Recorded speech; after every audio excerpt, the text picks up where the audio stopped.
I'm sorry. I didn't mean to startle you. It's all right. It's just that I didn't see you there. Quand on commence à s'intéresser au cinéma bis, il y a des noms que l'on retient, et pas toujours pour les bonnes raisons. À force d'entraînement, on sait par exemple qu'il est courant de croiser le nom de David de Coteau, célèbre réalisateur canadien prolifique. Et on sait d'avance que le film en question sera forcément un téléfilm vaguement érotico-homosexuel. On commence aussi par connaître le nom de Bruno Mattei, avec sa cinquantaine de séries Z, et on finit même par connaître tous ses différents pseudos. Norman J. Warren fait partie de ces noms que l'on retient. Détesté, le réalisateur traîne derrière lui des nanars comme Le Réveillon Sanglant, sorte de faux slasher incompréhensible, ou encore La Terreur des Morts Vivants, une série B à la limite du Z. Artisan prolifique des années 70, période dorée à laquelle il proposait un film par an, Norman J. Warren sera stoppé net dans les années 80, rattrapé par sa mauvaise réputation. Étiqueté comme mauvais réalisateur de mauvais films, il laisse inachevé un remake du Monstre Invisible, un film des années 50 dans lequel des cerveaux escargots invisibles s'en prennent à la population. Malgré son inactivité depuis 20 ans, certaines critiques sont encore très virulentes à son égard. Plus que de la moquerie pour ses films, on attaque régulièrement l'homme, on le voit comme un profiteur, le genre de technicien à encaisser son chèque une fois le travail salement fini. Alors pour essayer de comprendre pourquoi Norman J. Warren attise tant de haine, retour sur L'Esclave de Satan, son premier film vraiment exploité sur grand écran.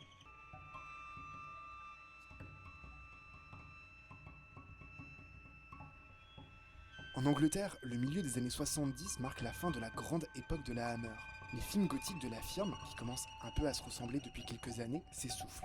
La Hammer se fait depuis peu concurrencée par certains cinéastes indépendants, qui n'hésitent pas à rendre leurs longs métrages un peu plus urbains et contemporains pour sortir du lot. Et elle ne tient clairement pas le coup. C'est en 1976 que sort le dernier film produit par la société britannique, Une fille pour le diable. Le dernier souffle, avant que la Hammer ne disparaisse complètement pendant près de 30 ans.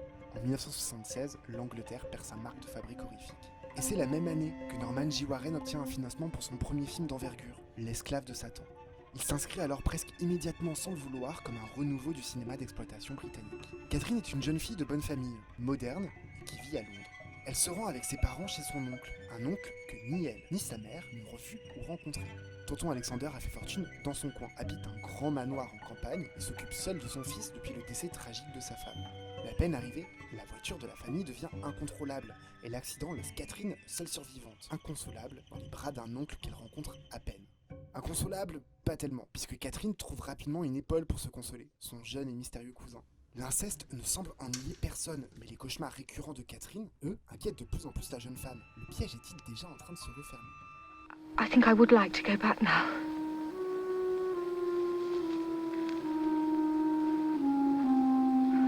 Don't you want to know what happened here? No. Ironiquement, L'Esclave de Satan commence avec une introduction très Hammer. Un culte entoure une jeune femme voluptueuse et attachée dans un décor très gothique, comme le souterrain d'un château. Nous sommes en terrain connu. C'est quand Catherine débarque dans le film que Norman J. Warren nous tire le tapis sous le pied en dévoilant tout son paysage urbain. L'appartement très 70s, la garde-robe moderne de la jeune femme. Les premiers dialogues entre Catherine et ses parents sont très libres, sur le sexe et sa relation avec un garçon. On est très loin du modèle austère et strict que le cinéma hammerien nous a souvent servi. En moins de 10 minutes, Norman J. Warren nous fait faire un vrai bond dans la modernité. Puis l'accident de voiture arrive très vite, trop vite. À partir de là, Catherine sera enfermée dans le manoir de son oncle. Et le film se transforme en huis clos beaucoup moins intéressant. Puisqu'une fois à l'intérieur de chez tonton Alexander, intérieur qui semble coincé dans le temps, la seconde partie du film n'est finalement qu'un autre film de la Hammer. Et si on pouvait s'attendre à ce qu'une héroïne moderne, forte et libre puisse emmener le film un peu plus loin, il n'en est rien. Catherine hallucine, Catherine est droguée, Catherine tombe amoureuse de son cousin, et surtout Catherine ne fait vraiment jamais rien de très intéressant. L'Esclave de Satan reste très lié à la tradition britannique. C'est une occasion loupée. Warren ne semble pas vouloir rompre totalement avec les habitudes du public qui, lui, a apparemment mis beaucoup trop d'espoir dans un seul homme. Et c'est peut-être cette frustration qui a tant marqué le public. Les fans de genre sont déjà trop lassés de cette recette. Les espoirs d'un nouveau genre anglais s'effondrent au fur et à mesure que le film défile. Sans le vouloir, Warren a trahi son spectateur. Et les autres métrages de Warren seront finalement toujours sur ce schéma. Inséminoïde, en 1981, arrive 3 ans après Alien. Les Mutants de la Saint-Sylvestre, post-slasher de 88, donc bien après la vague des slashers entre 80 et 85, prétendra lui aussi renouveler le genre pour finalement n'être qu'un nanar incohérent qui mélange vaguement le slasher et les morts vivants. Ce sera son dernier film. Finalement, il ressort de chacun de ces films une véritable envie jamais concrétisée. Des films au mauvais timing qui n'ont été que trop souvent la goutte d'eau qui a fait déborder le vase. La frustration Warren, c'est ça. Des petites copies de plus grands films qui arrivent trop tard et souvent mélangés maladroitement à des idées d'un cinéaste en qui on a mis beaucoup trop d'espoir. L'œuvre d'un artisan consciencieux qui a échoué à sortir un film au bon moment, mais qui a recommencé encore. Pour finir, je cite Gabriel Carton, qui a conclu à la fin du DVD Bloody Terror, consacré à la filmographie de Norman J. Warren.